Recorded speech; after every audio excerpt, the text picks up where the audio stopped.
Salli Allah. Takbir gapo lagi tu? Apa tak boleh kau gitu? Oh, boleh takbir panjang gitu. Kita nak masuk niat. Yo lah nak masuk niat pun tak boleh panjang dekat Yo, tahu tak gapo tu bila kita panjang jadi gapo maksud dia? Allah, jadi kita tanya pula. Tanya. Adakah Allah Maha Besar? Dia mau nak tanya kau kau mana? Lah ni kita nak ayat Allah Maha Besar, bukan nak suruh dia mau tanya adakah Allah Maha Besar. Habis lagu mana?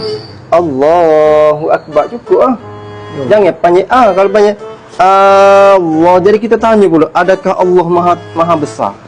Kita nak semaya. Jadi kita kena jelas lah. Jangan kita nak tanya pula. Lah ni kita nak semaya, jangan panjang. Tak boleh lagu tu. Takbir mula. Lah. Bismillahirrahmanirrahim. Salli. Allahu Akbar. Allahu Akbar.